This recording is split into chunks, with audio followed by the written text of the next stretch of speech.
तो ray optics અને આજનો આપણો લેક્ચર નંબર 36 આપણે એનસીઆરટી ની થિયરી દાખલાઓ ઉદાહરણના દાખલા સ્વાધ્યાયના દાખલા બધું પૂરું કર્યું.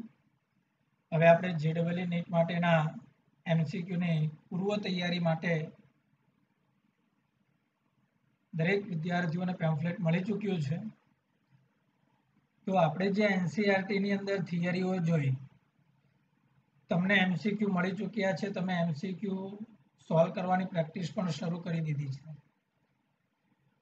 હવે આ એમસીક્યુ સોલ્વ કરવા માટે એનસીઆરટીમાં આપેલા મુદ્દાઓ સિવાય જેટલા વધારાના ટોપિકની જરૂરિયાત છે, ટોપિક એટલે કોઈ મુદ્દાની અંદર રહી ચૂકેલો મુદ્દો, તો ફાસ્ટમાં આપણે સમગ્ર ચેપ્ટરની એકવાર રિપીટેશન કરી લઈએ અને જે અગત્યના મુદ્દાઓ છે જે એનસીઆરટીમાં આપણે નથી જોયા એવા મુદ્દાઓની એકવાર આપણે ચર્ચા કરી લઈએ કે જે વસ્તુ તમને એમસીક્યુ સોલ્વ કરવા માટે મદદરૂપ થશે. ઠીક છે મિત્રો, ચાલો જુઓ. તો સૌથી પહેલા જ કે આપણી જે આંખ છે પીળા રંગ માટે સંવેદી છે અને જાંબલી અને લાલ રંગ માટે ઓછી સંવેદી છે. અહીંયા તમે એક ગ્રાફ તમને આપેલો છે ફ્રેન્ડ્સ, તમે જોઈ શકો છો સેન્સિટિવિટી ઓફ આઈઝ અને એક્સ અક્ષ પર વેવલેન્થ. તો તમે જુઓ આ બાજુ વાયોલેટ છે, ઓકે,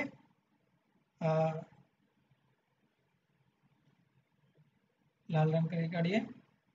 આ બાજુ તમે જુઓ તો આ વાયોલેટ રંગ છે, આ બાજુ જુઓ તો આ રેડ રંગ. તો આ વાયોલેટ અને રેડ માટે આપણી આંખ ઓછી સેન્સિટિવ છે અને વચગાળાના ભાગમાં આવતો જે યલો રંગ છે તો તેના માટે વધારે સેન્સિટિવ છે. ઠીક છે, એટલે આ કારણસર વ્યાપારિક વાહનોને પીળો રંગ લગાવવામાં આવે છે. ઓકે, અને રોડ પરની જે શેરીઓની લાઇટ છે એ પણ પીળા રંગની લાઇટ હોય છે. ચાલો, આ એક મુદ્દો ક્લિયર. આગળ જોઈએ. અચ્છા, હવે ત્યાર પછી સમતલ અરીસામાં મળતું જે પ્રતિબિંબ છે એ કેવા પ્રકારનું હોય છે? મિત્રો અહીંયા તમે જોઈ શકો છો ને આપણને બધાને ખબર છે, આપણે અરીસાની અંદર સામે ઉભેલા હોઈએ તો આપણું જે પ્રતિબિંબ છે આ રીતે તમે યાદ રાખેલું છે, તો આપણું જે પ્રતિબિંબ છે એ લેફ્ટ રાઈટ ઉલટ સુલટ થઈ જતું હોય છે. એટલે અહીંયા તમે જોઈ શકો છો આ જે આર છે, આ આર, તો અહીંયા જો આર આખો લેફ્ટ રાઈટ ઉલટ સુલટ થઈ ગયો. હાથનો પંજો જો, તો આ જ રીતે આજે તમારી પાસે કોઈ ઘડિયાળ છે, હા, અહીંયા આ ઘડિયાળ અને એક બાજુ જેન્ટ્સ અને એક બાજુ લેડીઝ ઉભેલા છે, તો સામે તમે પ્રતિબિંબ તો ઉલટાઈ જશે. અચ્છા, ઘડિયાળની અંદર જે સમય છે, સમય 1:45 નો છે, તો અહીંયા તમે જુઓ તો સોરી અહીંયા સમયની અંદર 10:15 છે. ઓકે, તો સામે તમે જોઈ શકો છો સમય 1:45 નો થઈ જશે. આ 1:15 નો સમય તમને 10:45 નો મળશે. ઓકે, તો આ એક સમતલ અરીસા માટેની એક વધારાની રજૂઆત થઈ જે યાદ રાખી શકાય. ચાલો, ત્યાર પછી આગળ વધીએ. આ બધું જ તમને આપેલા મટીરિયલની અંદર મળેલું છે. અચ્છા, હવે અહીંયા આપણને એવું કહે છે કે જો મારી પાસે આ એક અરીસો છે, આ બીજો અરીસો છે અને આ બંને અરીસા વચ્ચેનો ખૂણો થીટાનો છે. ઓકે ફ્રેન્ડ્સ, અચ્છા, હવે વસ્તુ અહીંયા છે, પડી સમજ? તો એ વસ્તુ બે જગ્યા પર હોઈ શકે. નંબર 1 કે બંનેના સમદ્વિભાજક પર હોય. જો અહીંયા છે વસ્તુ તો એ બંનેના સમદ્વિભાજક પર છે. અચ્છા, પણ જો વસ્તુ અહીંયા છે તો એ સમદ્વિભાજક પર કહેવાશે નહીં. તો બે શક્યતા, બે વસ્તુ, એક તો અરીસા વચ્ચેનો ખૂણો કેટલો અને બીજું વસ્તુ ક્યાં છે, સમદ્વિભાજક પર છે કે સમદ્વિભાજક પર નથી. ઓકે, તો તેના માટે આ જરાક સૂત્ર છે, ખાસ ધ્યાન રાખજો. ખૂણો દાખલા તરીકે 90 નો છે તો 360/90 કરવાના. 360/90 એટલે 4 થાય, એટલે m બરાબર કેટલા મળ્યા? 4. હવે જો m એ યુગ્મ હોય, આ m એ યુગ્મ હોય તો પ્રતિબિંબની સંખ્યા m-1 કરી દેવાની. દાખલા તરીકે ખૂણો 90 નો છે તો 360/90 એટલે 4 થશે. 4 માંથી 1 માઇનસ કરી કાઢો એટલે પ્રતિબિંબની સંખ્યા 3. આ બંને અરીસા ભેગા મળીને તમને 3 પ્રતિબિંબ આપે. આવે છે વાત સમજમાં? ઓકે, ચલો આ જ રીતે 360/θ કરીએ તો એ જો એમ મળે, એ જો એ અયુગ્મ હોય તો એ પોતે જ પ્રતિબિંબની સંખ્યા થઈ જશે. અચ્છા, ત્યાં ફરી પાછી શરત 2. આવું ક્યારે થશે? જો તમારી વસ્તુ સમદ્વિભાજક પર હોય તો. ફરી પાછું, તમારી વસ્તુ ક્યાં હોય? સમદ્વિભાજક પર હોય તો n બરાબર પોતે જ m થઈ જશે, તો તમારે કશું જ કરવાની જરૂર નથી. પણ જો સમદ્વિભાજક પર નથી તો n બરાબર m-1 કરવું પડશે. ફરી પાછું કેટલા મુદ્દા? 4. અચ્છા, સમદ્વિભાજક પર હશે તો n બરાબર m થશે, અને ત્યાર પછી જો સમદ્વિભાજક પર નથી તો n બરાબર m-1 કરવાના. ફરી સમજ. અને બીજું 360/θ કરો એટલે m મળે, અને am યુગ્મ હોય તો એક ઓછો કરો, અને am જો અયુગ્મ હોય તો તમારે ઓછો કરવાની જરૂરિયાત નથી. અચ્છા, તમને જે MCQ મળશે તેમાં લગભગ આ મેટર આપેલી હોય કે ન હોય, તમારે આ મેટર ખાસ ધ્યાન રાખવું. મેઇન સૂત્ર આ છે, 360/θ બરાબર m. યુગ્મ મળ્યો તો -1, અયુગ્મ મળ્યો તો -1 કરવાની જરૂરિયાત નથી. ચાલો, ક્લિયર? ઓકે, ચાલો હવે આગળ વધારાની બાબતમાં વધીએ. હજુ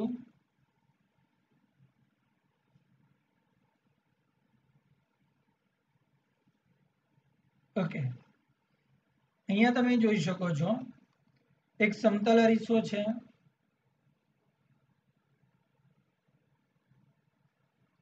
હવે આ સમતલ અરીસા પર આ પ્રકાશનું કિરણ આપાત થયું. અચ્છા, જો અરીસો નહીં હોતે તો તેને આ સીધે સીધું જવાનું હતું, પણ અરીસો છે તો આ રીતે પરાવર્તન પામે છે. તો મિત્રો, જતું તું ને જતું રહ્યું વચ્ચેનો ખૂણો આ થયો, જેને આપણે વિચલન કોણ ડેલ્ટા કહીશું. ઓકે, અચ્છા, હવે આ લંબ થયો તો લંબ સાથે બે ખૂણા, આપાત કોણ આય, આ પરાવર્તન કોણ આર થયો. અચ્છા, તો આ તમે જોઈ શકો છો આખો જ રેખિક જોડનો ખૂણો, તો I પ્લસ આર પ્લસ ડેલ બરાબર 180 થાય. તો ડેલ બરાબર 180 માઇનસ I પ્લસ આર થશે કે નહીં? હવે આ I અને આર બંને છે તો કેવા? સરખા જ. તો મિત્રો, ડેલ બરાબર 180 માઇનસ 2I. સમતલ અરીસામાં વિચલનનું સૂત્ર શું આવશે? વિચલન કોણ 180 માઇનસ 2I. બોલો, પછી યાદ? ઓકે, આ માત્ર સમતલ અરીસા માટે જ થયું. એક સમતલ અરીસો. અચ્છા, પણ જો આપણી પાસે બે સમતલ અરીસાઓ હોય, આ તમે જોઈ શકો છો મારી પાસે આ એક સમતલ અરીસો છે,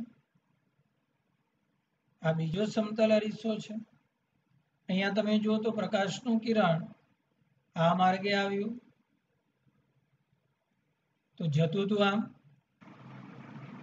અને જતું રહ્યું આ રીતે. ચાલો, આ બીજા સમતલ અરીસા માટે જતું હતું આમ અને જતું રહ્યું આ રીતે. તો મિત્રો, વિચલન બે વાર થયું. તો આગળ આપણે જે સૂત્ર મેળવ્યું એ જ રીતે જો અહીંયા તમે જે ઇન્સિડન્સ રે તમે જોઈશો આ આલ્ફાનો છે અને આ બીજા ખૂણા માટે બીટાનો છે. આ પહેલા સમતલ અરીસા માટે આપાત કોણ આલ્ફા છે, બીજા સમતલ અરીસા માટે આપાત કોણ બીટા છે. અહીંયા વિચલન કોણ કેટલો છે Δ1 અને અહીંયા વિચલન કોણ કેટલો છે Δ2.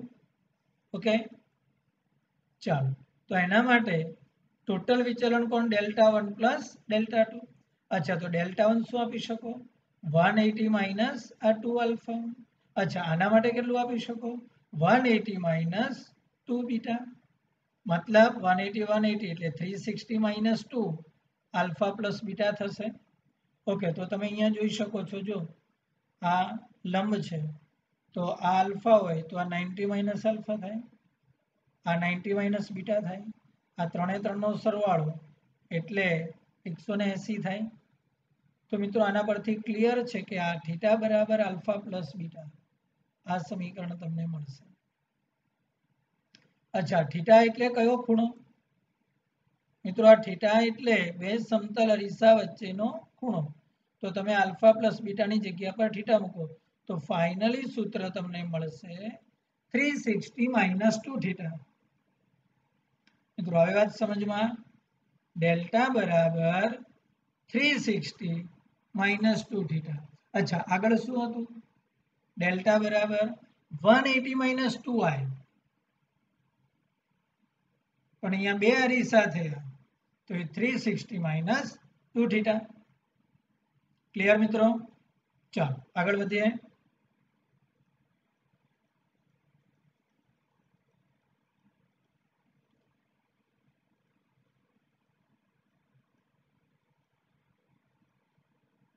ઓકે, હવે આ ટાઈપના એમસીક્યુ તમને જેડબલઈ નીટની અંદર ઘણીવાર પૂછાઈ શકે, તો જરા ક્લેરિફિકેશન તમને આપી રાખું શું કહેવા માંગે છે.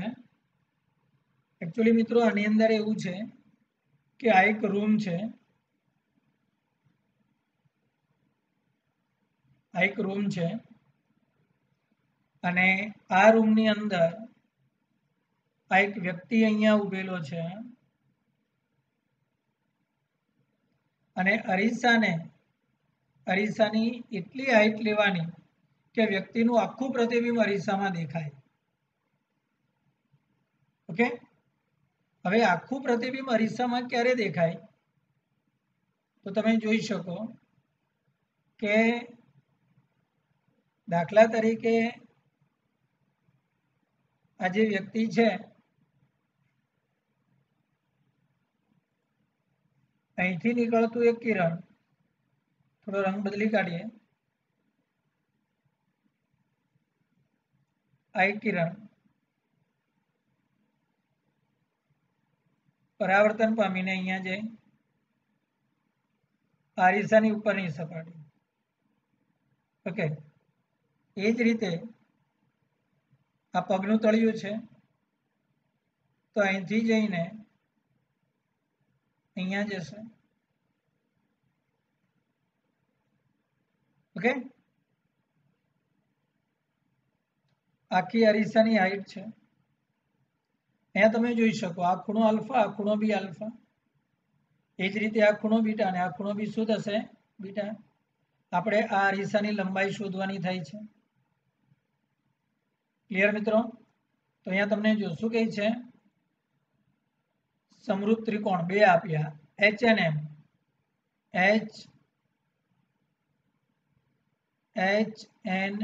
એક આ અને બીજો ENM, આ ENM એટલે આ એક ત્રિકોણ થાય છે, એક ત્રિકોણ આ અને બીજો ત્રિકોણ આ.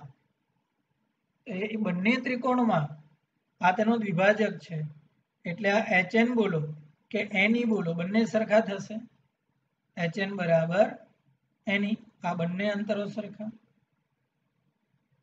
ઓકે, એ જ રીતે આ બંને ત્રિકોણની અંદર બી એવું જ થશે, તો આ બંને અંતર બી સરખા થશે.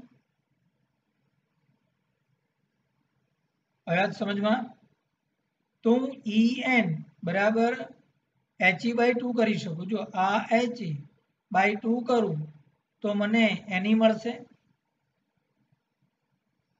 તો એની બરાબર શું થશે? HE/2. એ જ રીતે આ બાજુ આ એમ છે, આ ME જોઈતો હોય મારે, ME,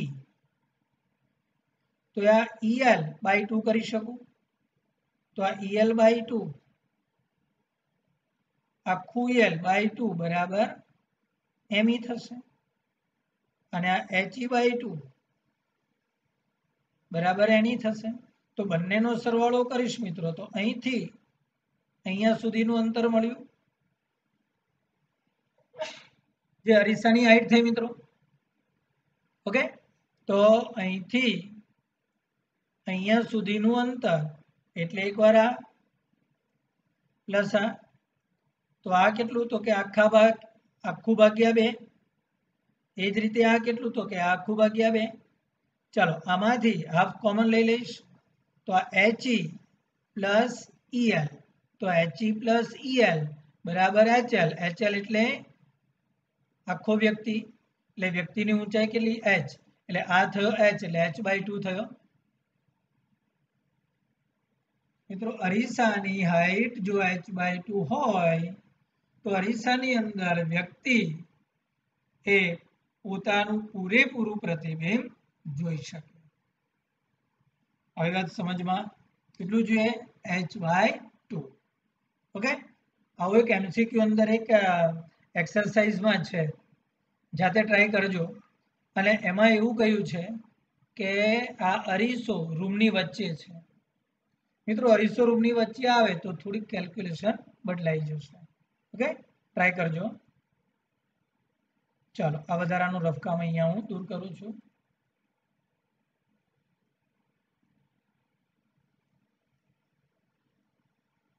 ઓકે મિત્રો, સમતલ અરીસા માટે એક મોટવણીનું સૂત્ર આપણે સાબિત કરી ચૂકેલા છીએ, m બરાબર v/u. ઓકે, પણ જો તમારે અચ્છા બીજું સૂત્ર આ પણ આપણી પાસે છે, hi/ho, પ્રતિબિંબની ઊંચાઈ છેદમાં વસ્તુની ઊંચાઈનો ગુણોત્તર એટલે મોટવણી.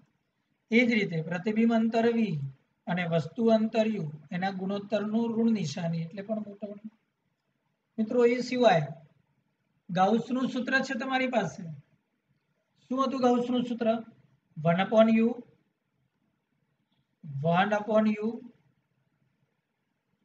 પ્લસ 1/v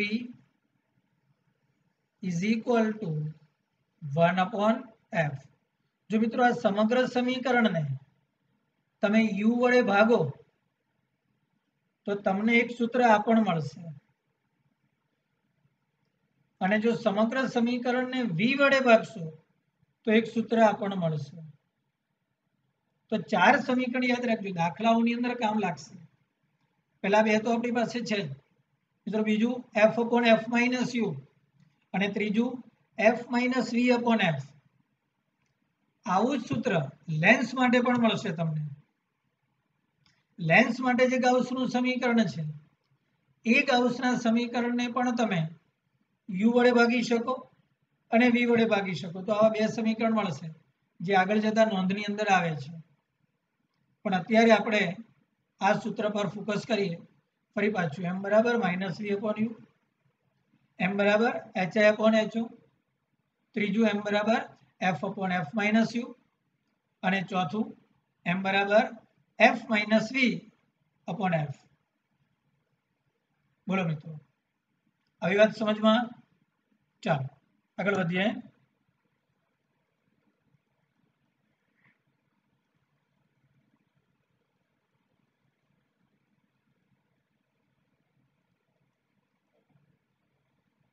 ઓકે, હવે આપણી પાસે એક નવો શબ્દ આવે છે, સંગત મોટવણી એટલે કે અનુપ્રસ્થ મોટવણી. તમે અહીંયા જોઈ શકો છો કે આ અરીસો છે, આ વસ્તુ છે, જો એક અંતર્બળ અરીસો છે, એક વસ્તુને અક્ષ પર આ રીતે મૂકેલી છે, તો વસ્તુના આગળના છેડાનું પ્રતિબિંબ વસ્તુનું આગળના છેડાનું વસ્તુ અંતર u1. ઓકે, અને બીજા છેડાનું વસ્તુ અંતર u2. તો અહીં u2 - u1 કરું તો વસ્તુની લંબાઈ મને મળશે. છે ને u2 માઇનસ u1 વસ્તુની લંબાઈ, પણ આ u1 નું પ્રતિબિંબ અહીંયા મળ્યું v1 અને u2 નું પ્રતિબિંબ અહીંયા મળ્યું v2, તો હું આ v1 માઇનસ v2 કરીશ તો મને આ પ્રતિબિંબની લંબાઈ મળશે. મૂળમાં એટલા માટે લીધું છે કે v2 માઇનસ v1 કરીશું તો એ મને માઇનસ મળશે. તો આ જે વસ્તુની લંબાઈ અને પ્રતિબિંબની લંબાઈ બંનેના ગુણોત્તરને અનુપ્રસ્થ મોટવણી કહીશું આપણે. તો મિત્રો આને v2 માઇનસ v1 એટલે આને હું dv કહી શકું, dv વિકલન, અને આને du કહી શકું. તો અનુપ્રસ્થ મોટવણી એટલે પ્રતિબિંબના અંતરમાં થતા ફેરફાર છેદમાં વસ્તુના અંતરમાં થતો ફેરફાર. મિત્રો અહીંયા તમે જો મૂળને દૂર કરો તો અહીંયા માઇનસ આવશે, તો તમારું સૂત્ર ml બરાબર માઇનસ dv અપોન du થશે.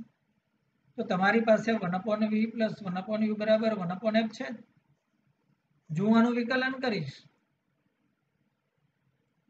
તો minus dv upon v square થશે. આનું વિકલન કરીશ તો એ minus du upon u square થશે, અને f અચળ છે, અચળ વસ્તુનું વિકલન 0 થાય. તો મિત્રો જો હું સાદુરૂપ આપું તો માઇનસ dv અપોન du બરાબર v upon u whole square, અને v અપોન u બરાબર લેટરલ મેગ્નિફિકેશન એટલે ml થશે, mt થશે. ઓકે, તો આ mt નો સ્ક્વેર બરાબર માઇનસ dv અપોન du, અને dv અપોન du એટલે અનુપ્રસ્થ મોટવણી. અનુપ્રસ્થ મોટવણી એટલે જે રેગ્યુલર આપણે મોટવણી આપણે મેળવી તેનો વર્ગ થશે, મતલબ કે ml બરાબર mt હોલ સ્ક્વેર. બોલો, હવે વાત સમજમાં? ઓકે, ચાલો વધી આગળ.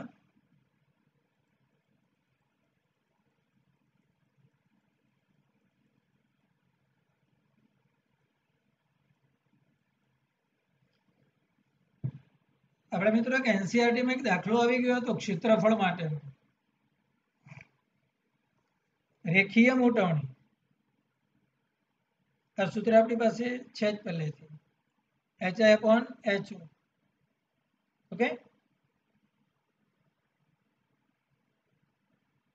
હવે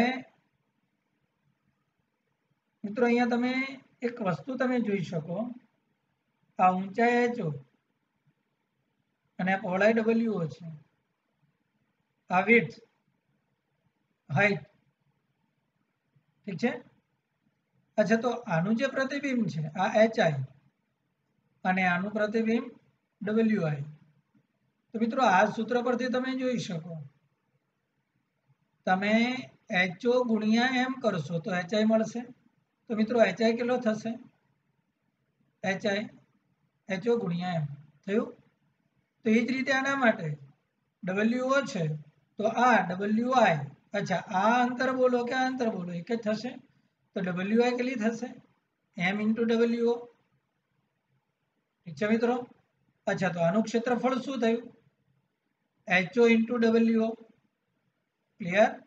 આ જોઈ શકો છો, જો ઓબ્જેક્ટિવનું ક્ષેત્રફળ ho wo. અચ્છા, ઇમેજનું ક્ષેત્રફળ hi wi. અચ્છા, hi કેટલો? m into ho. અચ્છા, wi કેટલો? m into wo. તો આમાંથી ho ઇન્ટુ wo તો ઇઝ ઇક્વલ ટુ, તો તમે ઓબ્જેક્ટિવનું ક્ષેત્રફળ કહી શકો, અને m ઇન્ટુ m એટલે m સ્ક્વેર થશે. એ વાત સમજમાં? તો ઇમેજનું ક્ષેત્રફળ બરાબર મોટવણીનો વર્ગ અને ઓબ્જેક્ટિવનું ક્ષેત્રફળ. તો મિત્રો આને તમે છેદમાં લઈ જાઓ તો સિમ્પલ છે, આ મોટવણીનો સ્ક્વેર મળશે કે નહીં? બોલો, આવી વાત સમજમાં? પ્રતિબિંબનું ક્ષેત્રફળ એટલે કે ai છેદમાં વસ્તુનું ક્ષેત્રફળ એટલે કે ao बराबर क्षेत्रीय मोटवणी मतलब के एम अहींया एस संज्ञा आपी छे पृष्ठ मोटवणी के क्षेत्रीय मोटवणी को अच्छा आना बराबर जे रेग्युलर मोटवणी हती तेनो शुं थयो वर्ग ओके आनो उपयोग આપણે एनसीईआरटी ના એક દાખલાની અંદર કરી ચૂકેલા છીએ તો હવે વાત સમજમાં રેગ્યુલર જે લેટરલ મેગ્નિફિકેશન હતી તેનો વર્ગ કરશો અને જો વસ્તુને આ રીતે અક્ષને લંબ રૂપે ગોઠવેલી હોય આ જે અક્ષ છે અહીંયા અક્ષ છે અને આપણી ગોઠવેલી વસ્તુ એ અક્ષને લંબ રૂપે છે ओके तो प्रतिबिंबનું ક્ષેત્રફળ આ સૂત્રથી તમને મળશે ક્ષેત્રીય મોટવણી બરાબર લેટરલ મેગ્નિફિકેશનનો સ્ક્વેર થશે ઓકે આ બીજું બધું જો તમને યાદ રહે તો ઠીક છે નહીં રહે તો તમે આટલું તો યાદ રાખી શકો શું તો કે લેટરલ મેગ્નિફિકેશનનો સ્ક્વેર કરશો તો તમને ક્ષેત્રીય મોટવણી અથવા તો પૃષ્ઠ મોટવણી મળશે चलो वधिए आगळ मित्रों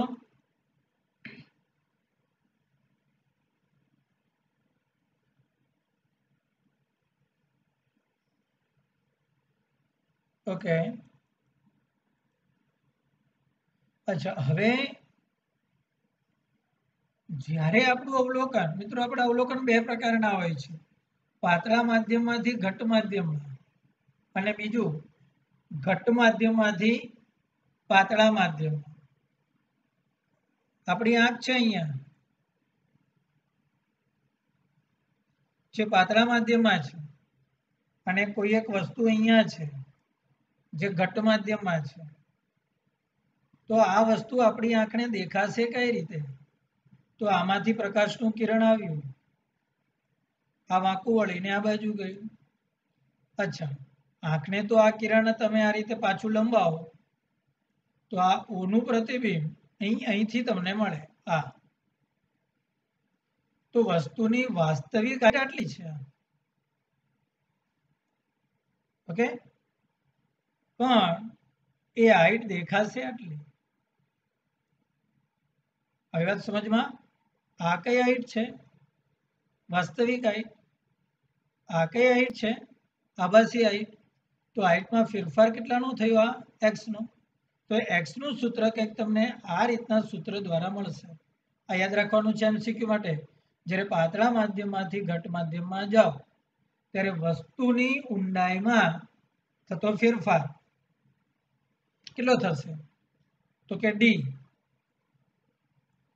આ ટોટલ ડિસ્ટન્સ કેટલું ડી 1 માઇનસ 1/μ म्यू એટલે આ માધ્યમનો વક્રીકોણાંક फरी पाछू शुं आवशे इक्वेशन x बराबर d कौंस में 1 माइनस 1/μ मित्रों क्यारे आवशे पातळा माध्यममांथी घट माध्यममां तमे जुओ छो त्यारे वस्तुनी ऊंडाईमां थतो फेरफार x बराबर d 1 माइनस 1/μ छे तेना करता उपर देखाशे आवी ज रीते जो तमे घट माध्यममांथी पातळा माध्यममां जुओ छो मित्रों अहींया तमे जोई शको छो के अवलोकनकार तरीके आ माछली छे माछली वस्तु नथी माछली जुनार छे अने आपणी वस्तु मित्रों अहींया छे तो आमांथी आ प्रकाशनुं किरण आव्युं आ लंब छे तो लंब तरफ वांकू वळ्युं तो मित्रों माछली ने तो आ रीते पाछळथी आवतुं जणाशे तो आ तेनुं वास्तविक स्थान अने आ तेनुं आभासी स्थान तो छे मित्रों छे तेना करता उपर देखायुं हवे उपर देखावानो मतलब तो के उपर देखावानो मतलब ए के आ तेनी वास्तविक हाइट छे अने आ तेनी आभासी हाइट तो बंनेमां डिफरन्स केटलानो थयो मित्रों आटलो आ एक्स छे तो ए एक्स કંઈક આ સૂત્રથી આપણને મળી જશે શું આવશે સૂત્ર તો કે x બરાબર મ્યુ -1 ઇન્ટુ ડી, આ ડી. ઓકે, તમે આ રીતે યાદ રાખી શકો, x બરાબર ડી કૌંસમાં મ્યુ -1, અને આ બાજુનું સૂત્ર યાદ રાખી શકો, x બરાબર ડી કૌંસમાં 1 - 1 અપોન મ્યુ. બોલો, આવી વાત સમજમાં મિત્રો? થઈ વાત ક્લિયર? ફરી પાછું આ બાજુ શું આવશે સૂત્ર? x બરાબર ડી 1 - 1 અપોન મ્યુ. જ્યારે પાતળામાંથી ઘટમાં હશે તો, અચ્છા, ઘટમાંથી પાતળામાં હશે તો x બરાબર ડી મ્યુ -1. ઓકે ફ્રેન્ડ્સ, ચાલો વધારાની વિગત પાછી દૂર કરીએ.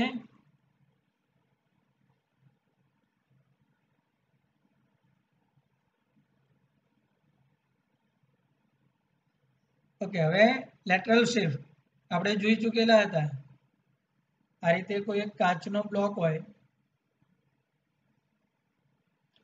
આ કાચનો બ્લોક, અને આ કાચના બ્લોકમાં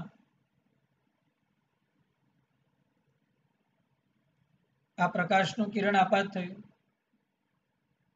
બ્લોક નહીં હોતો તેને સીધું જવાનું હતું, પણ આ રીતે વક્રીભવન થયું, પાછું વક્રીભવન થયું, તો તેનું જે શિફ્ટિંગ છે તે આટલું થયું, મતલબ કે ડી જેટલું. આપાત કોણ આઈ છે, અને અહીંયા વક્રીભૂત કોણ કેટલો છે? આર. માધ્યમનો વક્રીભવનાંક મ્યુ. તો મિત્રો આ એક સૂત્ર તમે રેડીમેડ યાદ રાખી શકો છો. કેટલું આવશે લેટરલ શિફ્ટ? મિત્રો લેટરલ શિફ્ટનું સૂત્ર આવશે ડી બરાબર ટી. ટી એટલે આ ચોસલાની જાડાઈ કૌંસમાં cos r, આ r નો cos મૂલ્ય, અને into sin i minus r. બોલો મિત્રો, રહેશે યાદ? ફરી પાછું શું આવશે? ડી બરાબર ટી છેદમાં cos r કૌંસમાં sin i માઇનસ r. બોલો મિત્રો, ક્લિયર? કમ્પ્લીટ? રહેશે યાદ? ફરી પાછું ડી બરાબર ટી છેદમાં cos r કૌંસમાં sin i માઇનસ r. રહેશે યાદ? ઓકે,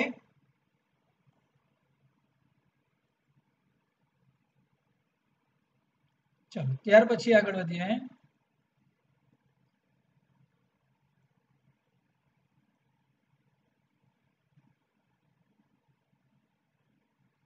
તો આગળ જોઈએ, આપણે જોયું તે જ રીતે એક કાચનો પારદર્શક સ્લેબ છે. આ કાચનો પારદર્શક સ્લેબ છે. હવે આ સ્લેબમાં આ એક પ્રકાશનું કિરણ આપાત થયું, આ વક્રીભવન થયું, આ રીતે આગળ ગયું. ઓકે, તો ઓનું પ્રતિબિંબ આ વસ્તુઓ છે. તો આ કિરણને જો હું પાછળ લંબાવું મિત્રો, આ કિરણને જો હું પાછળ લંબાવું, તો મિત્રો ઓનું જે પ્રતિબિંબ તમે જોઈ શકો છો, આ ઓનું પ્રતિબિંબ અહીંયા મળ્યું આઈ પર. ધારો કે આ અંતર x જેટલો ફેરફાર થયો, ધારો કે આ અંતર એ કેટલું છે? o i વચ્ચેનું અંતર કેટલું છે? x. તો x મેળવવા માટેનું આ સૂત્ર છે ડી કૌંસમાં 1 - 1 અપોન મ્યુ.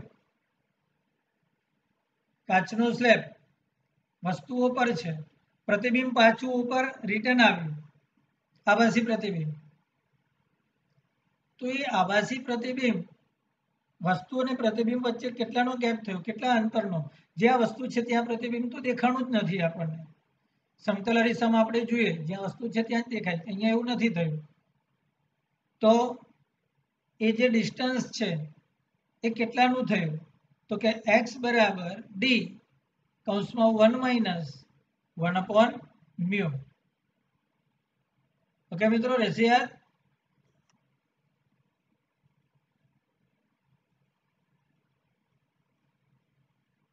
ચાલો ત્યાર પછી આગળ વધીએ. અચ્છા, આ રીતે કોઈ આપણને ખબર છે કે પેન્સિલ મૂકેલી હોય, આ જે તમે જોઈ શકો છો કે આ પેન્સિલ એક છે અને અહીંયા પાત્રની અંદર કોઈ દ્રાવણ ભરેલું છે, પણ પેન્સિલનો અંદરનો ભાગ આ રીતે આપણને વળેલો દેખાય છે. ઓકે, હવે આ પેન્સિલનો અંદરનો ભાગ જે વળેલો દેખાય છે તેનું કારણ એક અને માત્ર એક, અને એ છે વક્રીભવન. તો અહીંયા પણ એક સૂત્ર તમે યાદ રાખી શકો મિત્રો. આ જે ઊંડાઈ છે ડી બાય મ્યુ દેખાશે. આ જે રેગ્યુલર ઊંડાઈ જે છે, આ રેગ્યુલર ઊંડાઈ ડી છે. અહીંથી અહીંયા સુધીની આ જે રેગ્યુલર જે ઊંડાઈ તમે જુઓ તો એ ડી છે, પણ મિત્રો આપણને દેખાશે આટલી. અચ્છા, માધ્યમનો વક્રીભવનાંક મ્યુ છે, તો રેગ્યુલર ઊંડાઈ ભાગ્યા મ્યુ, તો આ મિત્રો આભાસી ઊંડાઈ થશે. એટલે તમે એવું કહી શકો કે D object original upon mu is equal to D image. બોલો, આવી વાત સમજમાં?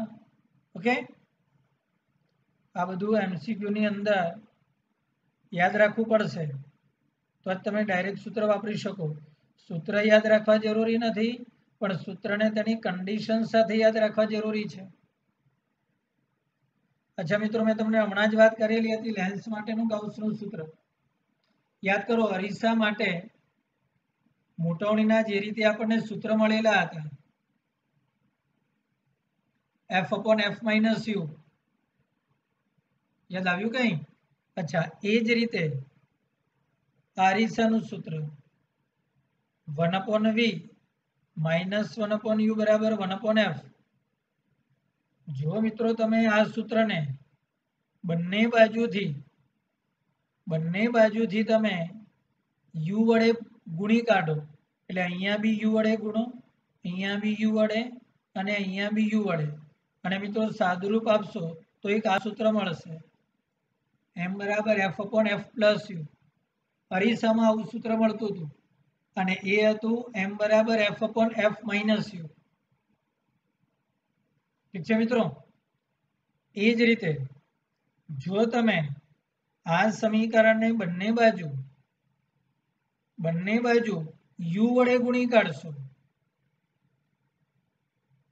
સોરી v વડે ગુણી કાઢશો, તો તમને આ સૂત્ર કંઈક મળશે કે m બરાબર f minus v upon f.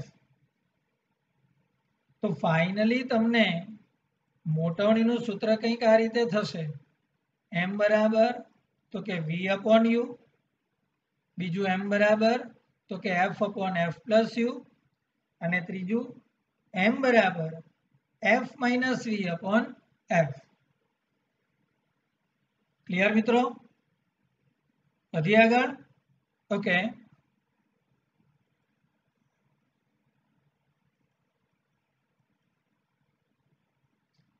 અચ્છા, હવે અરીસા માટે કેટલાક ખાસ કિસ્સાઓની ચર્ચા કરેલી છે, સોરી લેન્સ માટે.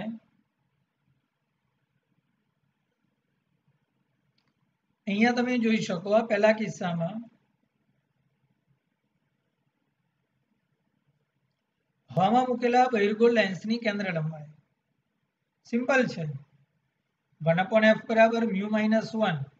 આ 1 એટલા માટે કે હવામાં છે, 1 upon r minus 1 upon r. બાજુની વક્રતા ત્રિજ્યા r અને આ બાજુની વક્રતા ત્રિજ્યા માઇનસ r, એટલે આ રીતે થશે. જો તમે આનું સાદુરૂપ આપશો મિત્રો અને f ને કરતા બનાવો તો f બરાબર r upon 2 મ્યુ માઇનસ 1 થશે. ક્લિયર? અચ્છા, હવે જો તમારો લેન્સ હવામાં છે અને સમતલ બહિર્ગોળ છે, આ સમતલ એટલે આ આર છે, આ આર છે અને આ ઇન્ફિનિટિવ છે, એટલે મિત્રો R2 બરાબર આ ઇન્ફિનિટિવ થશે અને પેલું આર થશે.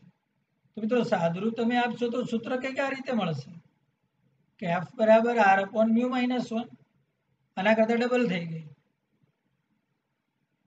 ક્લિયર? ચાલો, અચ્છા, આ લેન્સને ઉલટાવી કાઢો એટલે આ સપાટી ઇન્ફિનિટિવ વળી અને આ સપાટી આર. તો તમને આ સૂત્રની અંદર કેન્દ્ર લંબાઈમાં કોઈ જ ફરક નહીં દેખાય. 1 upon infinity minus 1 upon R. તો સૂત્ર આ જ મળશે, R upon mu minus 1. Okay મિત્રો, ચાલો આ બે મુદ્દા ક્લિયર.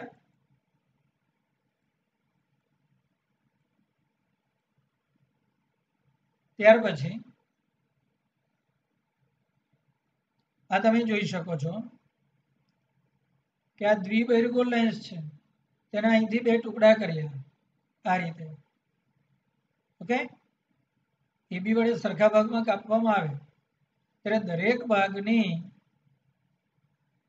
એટલે કે પ્રથમ લેન્સને સમાન જેટલી હશે. દરેક ભાગ માટે કેન્દ્ર લંબાઈ, અચ્છા આની કેન્દ્ર લંબાઈ, અચ્છા આખા લેન્સની કેન્દ્ર લંબાઈ f હતી, તો આની પણ કેન્દ્ર લંબાઈ f જ થશે ને બીજાની પણ કેન્દ્ર લંબાઈ f જ થશે. હવે છે વાત સમજમાં? MCQ માટે ખાસ જરૂરી છે. ઓકે, અચ્છા, હવે આ રીતે જો લેન્સ તમે મૂક્યા તો તેનો સંયુક્ત પાવર બમણો થશે આ રીતે. P' બરાબર 2P. પણ જો મિત્રો બીજો લેન્સ તમે ઉલટાવી દીધો આ રીતે, ઓકે, તો તેના માટે સૂત્ર કંઈક આવું થઈ જશે, એટલે કે 1 upon f બરાબર 0, એટલે પાવર 0 થઈ જશે. લેન્સના બે ટુકડા કરીને બાજુ બાજુમાં સરખી રીતે મૂકશો તો પાવર બમણો થશે, પણ જો આ રીતે મૂક્યા તો તેનો પાવર 0 થઈ જશે. ઓકે, ચાલો ત્યાર પછી જો તમે લેન્સને અહીંથી બે ટુકડા કરશો આ રીતે, તો મિત્રો આ સમતલ બહિર્ગોળ થયો. જો આ પણ સમતલ બહિર્ગોળ, તો મિત્રો આ બંનેની કેન્દ્ર લંબાઈ ડબલ થઈ જશે, યાદ રાખજો. ઓકે, F2 બરાબર 2F. વાસ્તવિક લેન્સની કેન્દ્ર લંબાઈ કરતા કેન્દ્ર લંબાઈ કેવી થવાની? બમણી થશે. ઓકે, જો વચ્ચેથી બે ટુકડા થયા તો. પડી સમજ? ઓકે, હવે જો શું કહે છે, જો આપેલ તરંગ લંબાઈ માટે લેન્સ જુદા જુદા વક્રીભવન ધરાવતા અનેક સ્તરોનો બનેલો હોય. જો અહીંયા આ ઘણા બધા સ્તર છે. જો આનો વક્રીભવનાંક μ1, આનો વક્રીભવનાંક μ2, μ3, μ4, μ5, એ બધાનો વક્રીભવનાંક જુદો જુદો, એટલે જુદા જુદા સ્તરનો એક લેન્સ બન્યો. ઓકે, તો પ્રતિબિંબોની સંખ્યા અહીંયા તમે 1 upon f ચલે છે, μ-1 આપી શકો. તો આકૃતિ પરથી તમે અહીંયા જોઈ શકો કે પ્રતિબિંબોની સંખ્યા આપણને એવું કહે છે. ફરી મિત્રો અહીંયા થોડી આપણે આકૃતિને સમજવામાં ભૂલ થયેલી છે. બે દ્રવ્ય છે, જો આ દ્રવ્યનો વક્રીભવનાંક μ1 છે, આ દ્રવ્યનો μ2, આ μ1, આ μ2 અને આ μ1. તો જેટલા દ્રવ્ય થયા, દ્રવ્ય ભલે આમ તો ઘણા બધા ટુકડા થયા પણ દ્રવ્ય બે થયા, એક તો μ1 અને બીજું μ2, તો પ્રતિબિંબોની સંખ્યા આપણને બે મળશે. મિત્રો આવી વાત સમજમાં? આ એક દ્રવ્ય μ1 છે, આ μ2, પાછો આ μ1 અને આ μ2 અને પાછો આ μ1, એટલે બે દ્રવ્ય ભેગા કરીને આપણે લેન્સ બનાવેલો છે, એક μ1 અને બીજો μ2 છે. તો પ્રતિબિંબોની સંખ્યા આપણને કેટલા મળશે? 2. ઓકે, ચાલો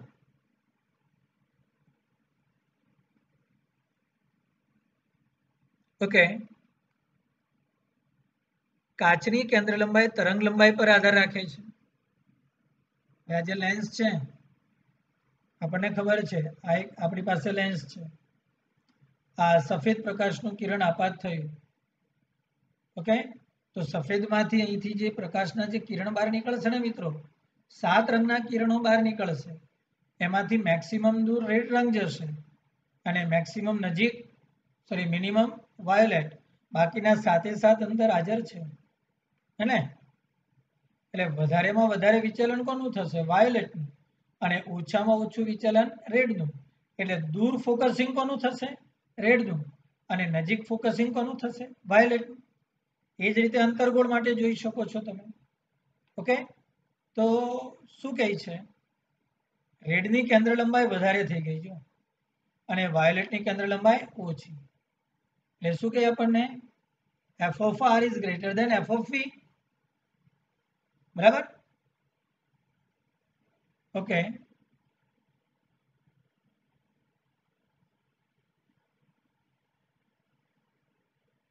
ત્યાર પછીની વાત છે,